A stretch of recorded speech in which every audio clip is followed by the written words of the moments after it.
Of the CrPC. Section 99 क्या कहता है? कहता है सेक्शन 99, देखिए जरा समझिएगा चीजों को। सबसे पहले देखिए सर्च वारंट निकल गया है, सर्च वारंट निकल गया है, शब्द से सभी लोग परिचित हैं। सर्च वारंट निकल गया है तो आपके मन में एक सवाल उठता होगा, जरा चैट बॉक्स में मार दीजिएगा, पढ़े हुए हैं हम लोग पिछली क्लास में। सर्च वारंट किन किन धाराओं में निकलता है? जल्दी जल्दी जो लोग भी सुन रहे हैं वो डालें। सर्च वारंट किस किस धारा में इशू होता है? अगर याद है तो डालें, अन्यथा मैं बताऊंगा। जल्दी जल्दी कमेंट बॉक्स में, चैट बॉक्स में डालिए, सर्च वारंट किस किस धाराओं में इशू होता है? उसके लिए धारा है सेक्शन 93। सर्च वारंट इशू होता है सेक्शन 93 और सेक्शन 94, 95, 97। ये सर्च वारंट हम लोग पढ़ चुके हैं। 93, 94, 95, 97। जवाब देते रहिए ताकि लगे कि हम लोग पढ़ भी रहे हैं। Search warrant issued under section 93, 94, 97 and 97, 95 and 97। चलिए सर्च वारंट इशू हो गया। मान लेते हैं सर्च वारंट मिल गया, किसी पुलिस ऑफिसर को या पर्सन को सर्च वारंट मिल गया है। अब सर्च वारंट मिल गया है और सर्च वारंट का एक्सक्यूशन करना है। मान लीजिए आप ही को मिल गया सर्च वारंट, तो आप क्या करेंगे? सेक्शन 99 डिक्लेरेटरी है, घबराने की जरूरत नहीं है। कहता है अगर सर्च वारंट का एक्सक्यूशन हो रहा है तो सर्च वारंट में ये प्रोविजंस भी as so far as may be, जहां तक संभव हो सकता है, जहां तक संभव हो, ये प्रोविजंस भी लागू होंगे। वो कौन कौन से प्रोविजंस है जरा बताइए, आप लोग भी बताइए। सर्च वारंट मिल गया है, सर्च वारंट का निष्पादन करना है, तो सर्च वारंट का निष्पादन किस किस धारा में करें बताइए। सर्च वारंट का निष्पादन देखिए, ये प्रोविजन कौन कौन सा प्रोविजंस लागू होगा? तो 38 जैसा पढ़े होंगे आप, 70, 72, 74, 77, 74, 77, 78, 79। देखिए जरा, ये सभी प्रोविजंस लागू होंगे जहां तक संभव हो। So far as may be section 38, 70, 72, 74, 77, 78 and 79 apply करेगा। Shall apply. देखिए सेक्शन 99 क्या डिक्लेरेशन करता है? सेक्शन 99 क्या सिखाता है? सर्च वारंट का एक्सक्यूशन कर रहे हो, सर्च वारंट का एक्सक्यूशन कर रहे हो। सर्च वारंट किस धारा में निकला? चलिए फिर से बात करते हैं हम लोग।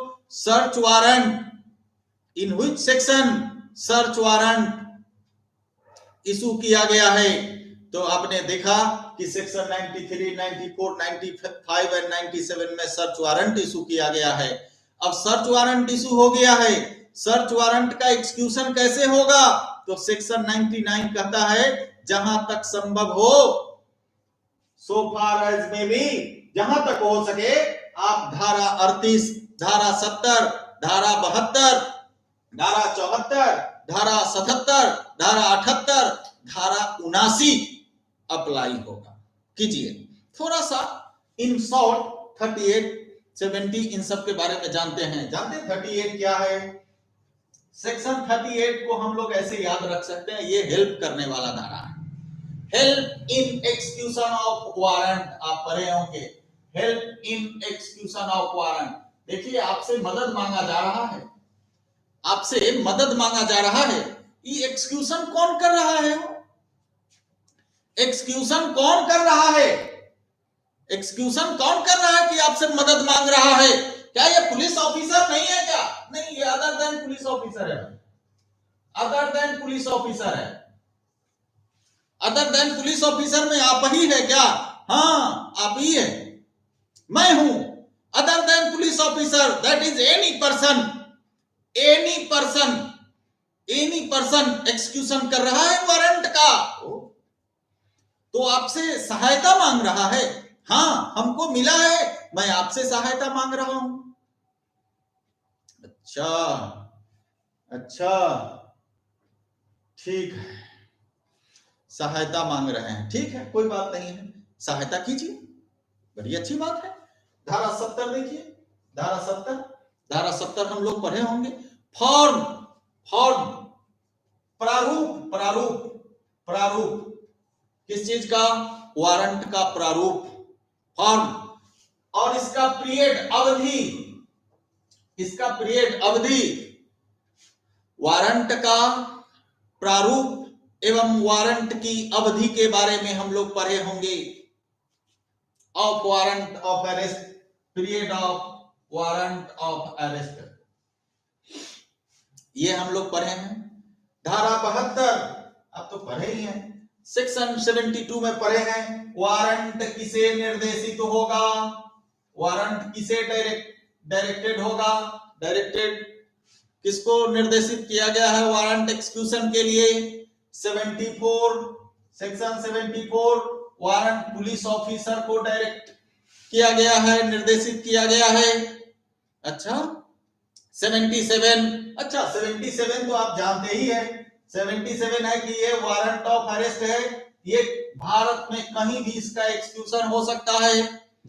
तो इसके साथ साथ आप 78 एंड 79 पढ़े थे, सेक्शन 78 एंड 79 में पढ़े थे कि वारंट ऑफ अरेस्ट का एक्सक्यूशन जो होगा, एक्सक्यूशन जो होगा ये beyond, out of the jurisdiction है, out of the jurisdiction of magistrate, jurisdiction of magistrate है, out of the jurisdiction of magistrate है, क्षेत्राधिकार से बाहर, आउटसाइड द लोकल जुरिस्डिक्शन कहिए, इसको कहिए outside, outside of the local jurisdiction, यहाँ लोकल जुरिस्डिक्शन कहिए, लोकल जुरिस्डिक्शन ऑफ द। देखिए, स्थानीय क्षेत्राधिकारिता सब मजिस्ट्रेट का होता है, स्थानीय मजिस्ट्रेट के स्थानीय क्षेत्राधिकारिता से बाहर वारंट का निष्पादन में हम लोग 78 एंड 79 पढ़े। ये क्यों पढ़ रहे हैं? इसलिए पढ़ रहे हैं कि सेक्शन 99, सेक्शन 99 कहता है कि provisions under section 38, 70, 72, 74, 77, 78, 79 shall apply so far as may be possible, जहां तक संभव है ये प्रोविजंस लागू होंगे। तो हम लोग शॉर्ट में देखें धारा 38, 70, 72, 74, 77, 78 एंड 79 को। अब देखिए धारा 99 हम लोग पढ़े, ये डिक्लेरेशन किया है, ये डिक्लेरेटरी है। अब हम लोग धारा 100 पर बात करने वाले हैं। धारा 100 क्या है? देखिए, धारा 100 जनरल प्रोविजंस हैं, सेक्शन 100 हम लोग सेक्शन 100 की बात करते हैं। सेक्शन 100 सेक्शन 100 क्या कहता है? जनरल प्रोसीजर रिगार्डिंग सर्च है, जनरल प्रोसीजर रिगार्डिंग सर्च है, जनरल प्रोसीजर रिगार्डिंग सर्च है। सर्च के संबंध में सामान्य प्रक्रियाओं की बात करता है धारा 100। इसको सेक्शन 100 जब पढ़िएगा तो सेक्शन 187 ऑफ द आईपीसी के साथ हम लोगों को पढ़ना चाहिए इसको। तो क्या क्या प्रक्रिया है बताइए। सबसे पहली प्रक्रिया, देखो प्रैक्टिकल बात है, सब लोग जानते हैं, सब लोग जानते हैं, प्रैक्टिकल बात है। सबसे पहले सर्च वारंट आपके हाथ में है, आप किसी घर की तलाशी लेने जा रहे हैं। तो जब आप तलाशी लेने जा ही रहे हैं तो सबसे पहले आप पुलिस ऑफिसर हैं या कोई पर्सन है जो एक्सक्यूट करने जा रहे हैं सर्च वारंट को। सर्च वारंट का जब एक्सक्यूशन करने आप जा रहे हैं तो आप जिस व्यक्ति के घर में जा रहे हैं उस घर के स्वामी के द्वारा अगर आपसे वारंट दिखाने को कहा जा रहा है कि साहब बताइए आपके पास कोई सर्च वारंट है, सर्च वारंट है, तो आप कहिए हाँ है। और search warrant on request, on demand आप दिखा दीजिए। सिंपल। पहला काम क्या करना है? पहला काम क्या करना है? ऑन डिमांड, मांगने पर, रिक्वेस्ट करने पर आप क्या करेंगे? क्या करेंगे? कौन क्या करेगा? ये पुलिस ऑफिसर या कोई एनी पर्सन? देखो, जो भी आदमी, ये पुलिस ऑफिसर हो या कोई व्यक्ति हो, जो भी व्यक्ति हो, जो कोई भी हो, उससे मतलब नहीं है। जो भी है, ये इनका ड्यूटी है कि जिस घर में ये सर्च वारंट का एग्जीक्यूशन करने गए हैं, उस घर के स्वामी के द्वारा या उसके लॉफुल इंचार्ज के द्वारा यदि मांगा जाता है कि सर्च वारंट मुझे दिखाइए, तो उसको सर्च वारंट दिखाना पड़ेगा। ये महोदय क्या कर रहे हैं? ये एक्सक्यूट कर रहे हैं। क्या एक्सक्यूट कर रहे हैं? सर्च वारंट को एक्सक्यूट कर रहे हैं। तो महोदय, सर्च वारंट एक्सक्यूट करने वाले पुलिस पदाधिकारी, आपसे सर्च वारंट कहा जा रहा है दिखाने के लिए, तो आप दिखाइए, आप उनको दिखा दीजिए सर्च वारंट। उसके बाद सर्च वारंट तो दिखा दिए, किसको दिखाए? तो जो भी पर्सन है वहां पे, जो भी पर्सन है, किसको दिखाएं? ये पुलिस ऑफिसर गया, किसको दिखाएगा सर्च वारंट? दिखाएगा किसी भी व्यक्ति को, एनी पर्सन। इस पर्सन को जरा समझिएगा, ये पर्सन कौन है? ये पर्सन उस घर में रहता है, ये पर्सन उस घर में रहता है, या ये पर्सन वह व्यक्ति है जो इस घर का इंचार्ज है, इंचार्ज है, या यह पर्सन मालिक है, मालिक। इसको दिखाना होगा आपको। घर दिखा दीजिए, अब घर दिखा दीजिए, इनको घर दिखा दीजिए, सॉरी, सर्च वारंट दिखा दीजिए। इनको दिखा दिए हम सर्च वारंट सर। अब सर्च वारंट दिखा देने के बाद ये जो एक्सक्यूशन कर रहा है व्यक्ति, ये आपसे मांगेगा, रिक्वेस्ट करेगा, आप इनको दीजिए। दिखा देने के बाद आपको क्या 2 काम करना है। अब आपकी भी ड्यूटी बन गई। ये पर्सन महोदय, आप जो मांग रहे थे, आपको दिखा दिया गया है सर्च वारंट। अब आपको फ्री इंग्रेंस दीजिए और रीजनेबल फैसिलिटी दीजिए। 2 काम आप कीजिए, युक्त सुविधा दीजिए, युक्त सुविधा दीजिए, और बिना किसी बाधा के प्रवेश करने दीजिए, प्रवेश कराइए। वारंट के निष्पादन करने वाला पुलिस अधिकारी या अन्य व्यक्ति संबंधित स्थान के स्वामी, जो भी स्थान, जहां संबंधित स्थान से तात्पर्य जिस स्थान पर आप गए हैं सर्च वारंट का एग्जीक्यूशन करने, या वहां के निवासी या उसके कोई अधिकारी, इसके द्वारा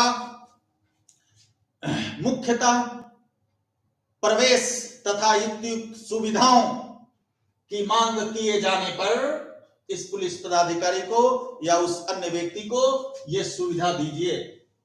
मांग रहा है आपसे, ये भी डिमांड हो रहा है, सुविधा दीजिए, युक्त सुविधा दीजिए, और प्रवेश इनको करने दीजिए घर में।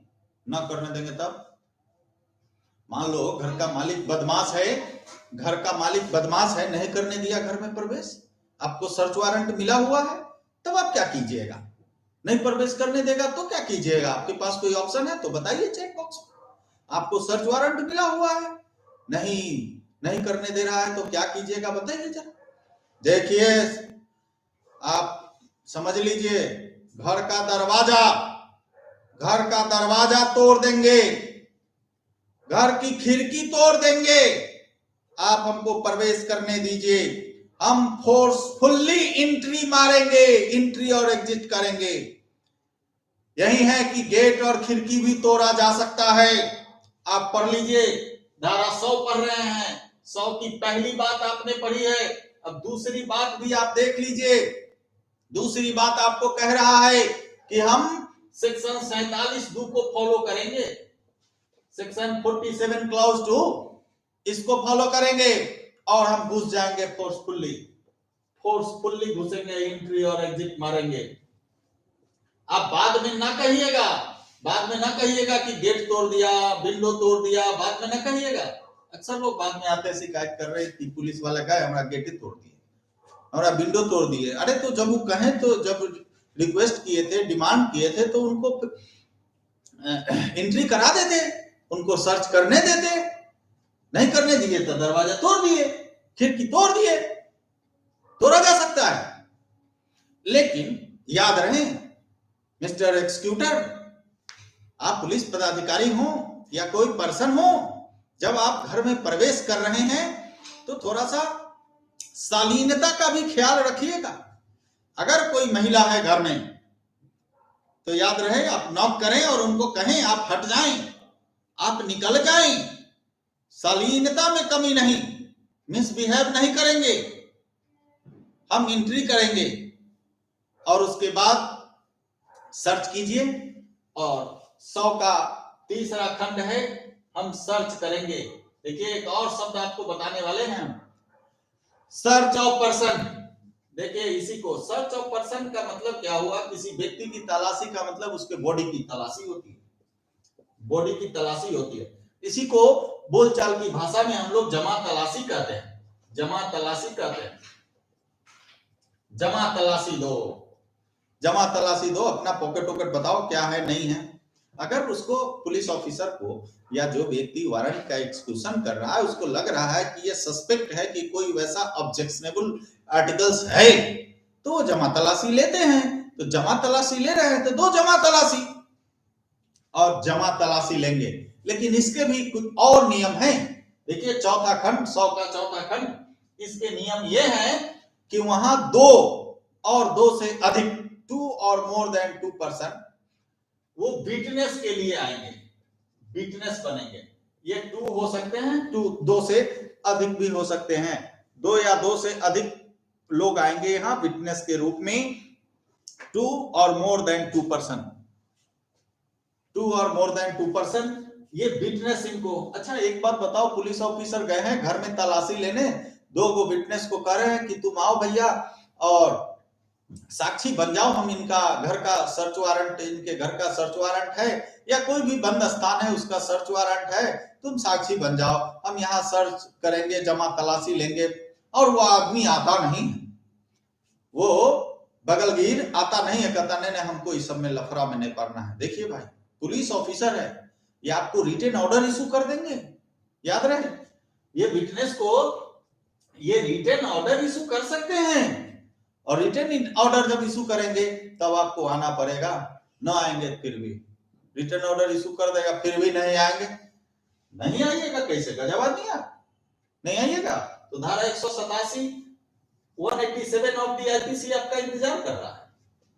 आपको पुलिस ऑफिसर के द्वारा रिटन ऑर्डर दिया गया है कि आप आइए, हम जमा तलाशी ले रहे हैं, हम सर्च वारंट का एग्जीक्यूशन कर रहे हैं, और आप न आइएगा तो आपको छोड़ देंगे। 187 याद रखें, धारा 187 आईपीसी, आप पर मुकदमा हो सकता है। आप कहां है साहब, धारा 187 में आइए और सुनिए, जमा तलाशी ले रहे हैं, सर्च वारंट कर रहे हैं, तो हम जमा तलाशी लेंगे, तो जमा तलाशी लेते समय हम सर्च मेमोरेंडम भी बनाएंगे। याद रहे सर्च मेमोरेंडम बनेगा, बनाइए सर्च मेमोरेंडम। क्या करना है हमको, सर्च मेमोरेंडम। अगला बात, धारा 100 पढ़ रहे हैं, 100 का 1 2 3 4 पढ़े हैं, अब 100 का हम लोग 5वां खंड पढ़ने वाले हैं। 100 का 100 का 5, जरा मैं इधर मिटा रहा हूं इधर लिखने के लिए। 100 का 5, जमा तलाशी लिए हो, सर्च कर रहे हो, अगर कोई ऑब्जेक्शनेबल मटेरियल मिल रहा है, आर्टिकल्स मिल रहा है वैसा, तो आप उसका एक मेमोरेंडम बना लीजिए। सिंपल, आप एक मेमोरेंडम बनाइए। सबसे पहले सर्च मेमोरेंडम बनाइए जी, सर्च मेमोरेंडम बना रहे हैं। 100 का 5वां पढ़ रहे हैं, सर्च मेमोरेंडम बना लिए। अच्छा सर्च मेमो जो बनता है, जब कभी भी देखिएगा एफआईआर आता है उसके साथ भी एक सीजर लिस्ट आता है, तो उसमें भी लिखा रहता है अमुक अमुक व्यक्ति का जमा तलाशी लिया, अमुक स्थान का जमा तलाशी लिया। इस पर भी हम लोग बात करेंगे। तो सर्च मेमोरेंडम बन जाएगा, इसी को आप सीजर लिस्ट कह सकते हो, सीजर लिस्ट। जब्ती सूची, जब्ती सूची बनाओ। अब सीजर लिस्ट बन गया है भाई, जब सीजर लिस्ट बन गया है तो याद रखिए, जिस विटनेस को आप बुलाए हैं, आपने कहा था कि अभी 2 विटनेस को बुलाएंगे, 2 या अधिक विटनेस को, और उसको कहेंगे कि आओ, अब नहीं आएगा तो रिटर्न ऑर्डर इशू करेंगे, नहीं आएगा, रिटर्न ऑर्डर पर नहीं आएगा तो उस पर हम प्राथमिकी दर्ज कर देंगे धारा 187 आईपीसी के तहत। तो याद रखिएगा, सर्च मेमो बना रहे हैं तो उसको उपस्थित होने का भी अधिकार है, राइट टू प्रेजेंट भी है, राइट टू प्रेजेंट है, वो उपस्थित रह सकता है, आप उसको रोक नहीं सकते हैं, वो अपनी उपस्थिति में, भाई उसको गवाह बना रहे हैं, वो रहेगा, उपस्थित रहेगा, जिस समय आप तलाशी लीजिएगा उस समय वो उपस्थित रहेगा, और एक प्रति उसको दीजिए, और इसका 1 कॉपी ऑफ सीजर लिस्ट आपको देना होगा, आप लिखवा लीजिए, 1 प्रति पाया। अगर भूमि के उस भवन के अधिष्ठाता हैं, स्वामी हैं, ऑनर हैं, या कोई लॉफुल इंचार्ज हैं, जो भी इंचार्ज में है, कभी कभी किराएदार होते हैं, तो किराएदार है वो कहेंगे नहीं भाई हम कहा दस्तखत करें, नहीं, जो भी व्यक्ति है इंचार्ज तो वही है उस घर का, उस समय वो दस्तखत करेगा, उसको भी प्रेजेंट रहने का अधिकार है, और उसको आप 1 कॉपी दीजिए, और जिस व्यक्ति का आप तलाशी लिए हैं उस व्यक्ति को भी 1 कॉपी दीजिए, 1 प्रति उस व्यक्ति को भी दीजिए जिसका जमा तलाशी लिए हैं, 1 कॉपी उसको भी दीजिए, जिसका सर्च हुआ है, जिसका आप तलाशी लिए हैं उसको भी 1 कॉपी दीजिए, सीजर लिस्ट बनाइए। और 100 का 8वां खंड सेक्शन 187 के बारे में कहता है। हमने क्या सीखा, हम लोग अभी धारा 99 पढ़ रहे थे। धारा 99 में मैं फिर से आपको रिवाइज करा दूं, सर्च वारंट इशू होता है धारा सेक्शन 93, 94, 95 एंड 97 में। सर्च वारंट के एक्सक्यूशन के लिए जब हम जाते हैं तो provisions of CrPC section 38, 70, 72, 74, 77, 78 and 79 so far as may be practicable shall apply, ये अप्लाई करेगा।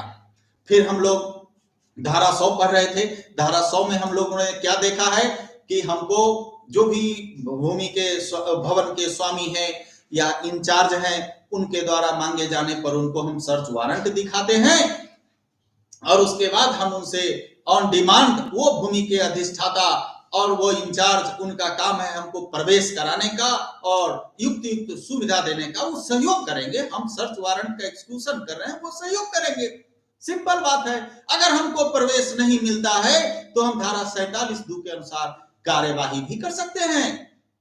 और यदि कोई व्यक्ति तलाशी की विषय वस्तु को अपने पास छिपा लेता है, मान लीजिए कोई व्यक्ति है वहां खड़ा है, कंसील कर रहा है, कोई बात कोई चीज छुपा रहा है, तो उस व्यक्ति का हम तलाशी ले लेंगे। हाँ, और सुन लीजिए, यदि महिला है, अगर वो विमेन है, तो आप शालीनता का, फुल डिसेंसी का पूरा ख्याल रखें।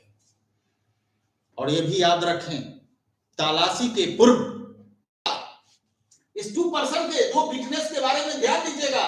ये जो 2% हम लोग पढ़े हैं, 2% के बारे में ख्याल रखिएगा। ये व्यक्ति एकदम निष्पक्ष होना चाहिए, निष्पक्ष आदमी, और उससे भी एक और शब्द है, ये दोनों व्यक्ति प्रतिष्ठा लब्ध होना चाहिए, सम्मानित व्यक्ति होना चाहिए। वाह, 2 सम्मानित व्यक्ति, निष्पक्ष व्यक्ति, शब्द गौर करने वाली है। गवाह किसी को लेके नहीं बना दीजिए जो इंटरेस्टेड हो, सम्मानित व्यक्ति और 2 निष्पक्ष व्यक्ति को बुलाइए। और अगर ये नहीं आते हैं, आवश्यक प्रतीत हो रहा है, तो आवश्यक होने पर रिटन ऑर्डर, लिखित आदेश जारी करिए।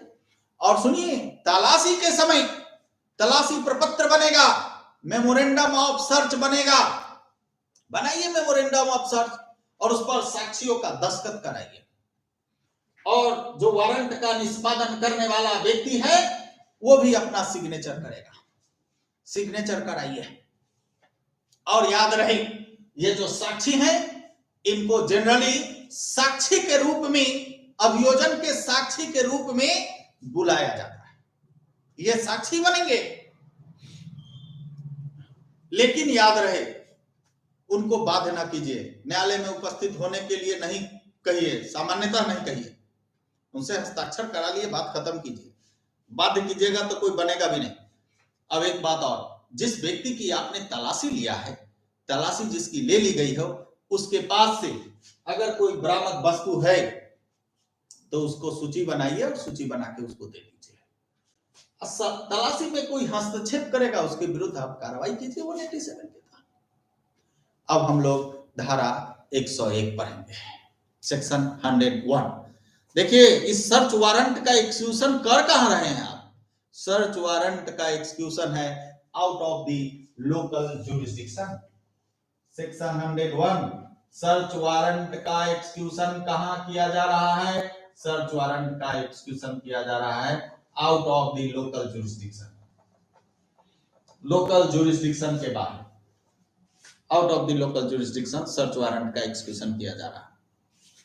सुनिए, तो जो आप मेमोरेंडम बनाए हैं, इस मेमोरेंडम को इशूइंग कोर्ट के पास भेज दीजिए।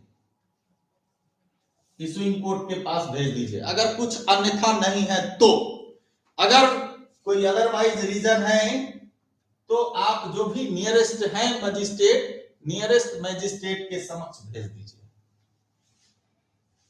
और नियरेस्ट मजिस्ट्रेट जो ऑर्डर करते हैं, अकॉर्डिंग टू हिज ऑर्डर आगे की कार्रवाई आप करिए, आगे की कार्रवाई कीजिए।